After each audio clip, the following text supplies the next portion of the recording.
Hello, beautiful Pisceans. How are you?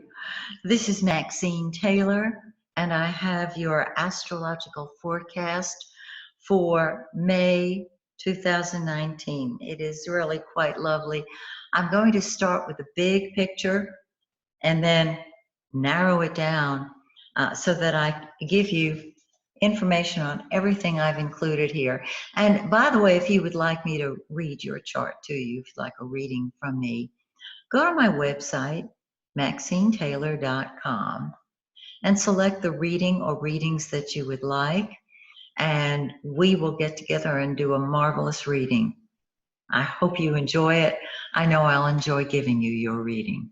Okay, now let's look at this awesome forecast that you've got for the month of May.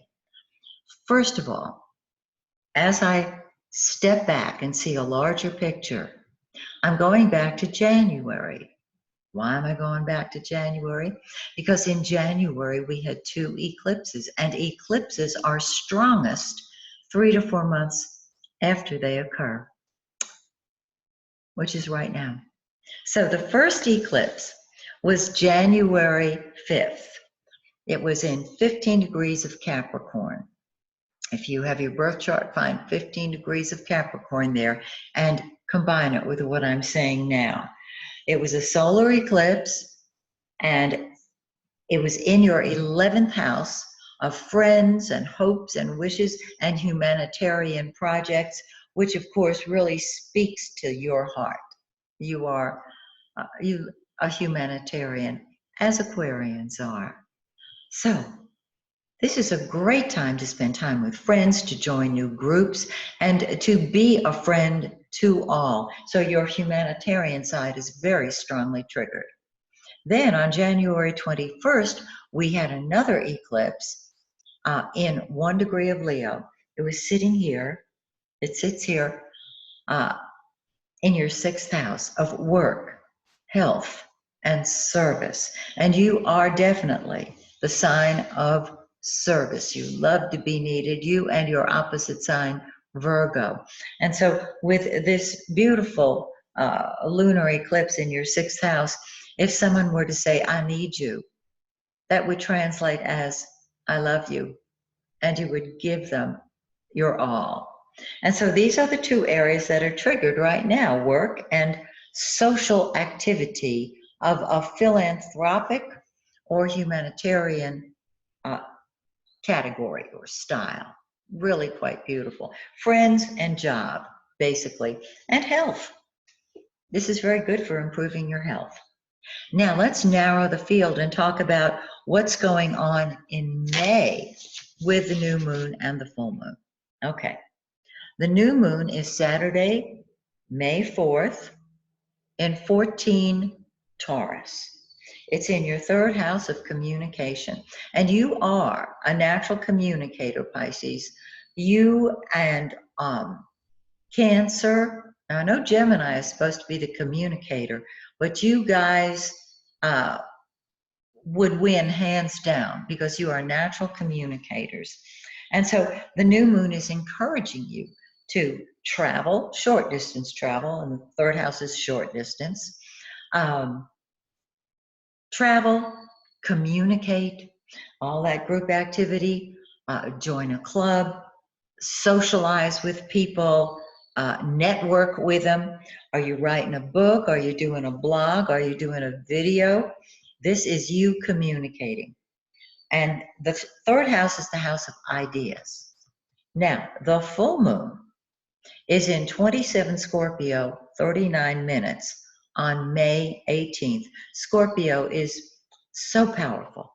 And this gorgeous full moon is in your 9th house of the higher mind, of long distance travel. The 3rd house is travel by car or bike.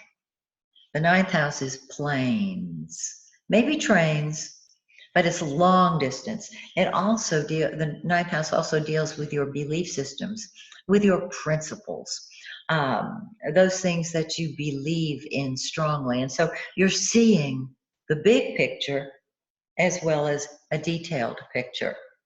And you'll find that you start with the details and then you're able to see the larger scope. It's really gorgeous. So let's now look at the planets themselves. Let's start with the sun, the yellow planet. The sun is the center of our solar system, and therefore wherever it is in your chart, that is the center of your life. It is, the sun is the giver of life, and wherever it is, it brings that area alive. It's in your third house of communication and travel. You can see where this new moon really is amplified by the sun and Venus and Mercury, but I'm getting ahead of myself. On the 21st, the sun enters your fourth house of home, family, real estate, and all things that provide emotional fulfillment and security.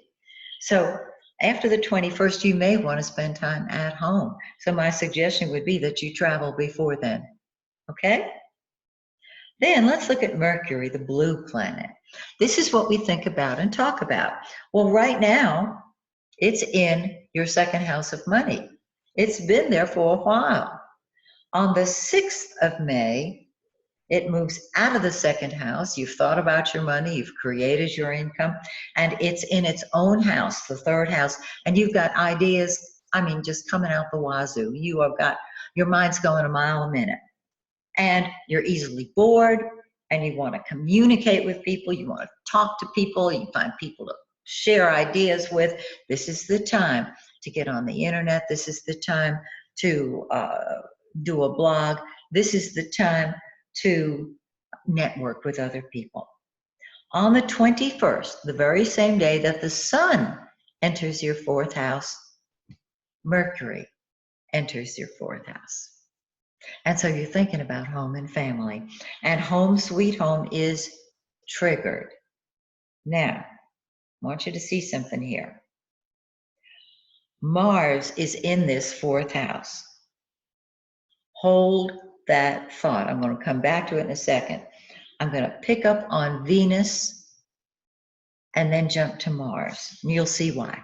Venus is love. Wherever it falls, it brings love, it brings happiness, it brings beauty. It's in your second house of money. It's been there.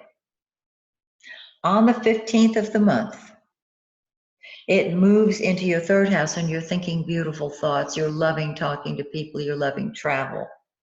The 15th, important date, because Mars is in your fourth house. And Mars is what we fight with and fight for. It's what comes first to us. It's passion. It's war. It's what we throw ourselves into 100%.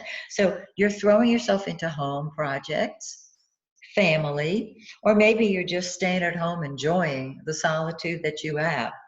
On the 15th of the month, the same day that Venus moves into your third house and you're thinking all kind of beautiful, loving ideas, you're thinking of travel and communicating, Mars moves into your fifth house of children and fun and games. In other words, it's time to enjoy yourself. And that's what Mars is saying. So you're going to get out of the house and you're going to start partying. Or you're going to get away from the whole family and focus on your children because they insist on your attention. Be sure to create fun for yourself. If it's with your kids, that's great. But fun, because this is an outlet for your passion, an outlet for your energies. I have always said that football and violent sports are a socially acceptable outlet for war and sex. And there's Mars in the fifth house. So party hardy, okay? Don't you love this forecast? Travel, of course. Stay home when you're led to. Party. Travel, travel. Social, and job. Looks like a great May. So join me next month when once again we will do a forecast on you.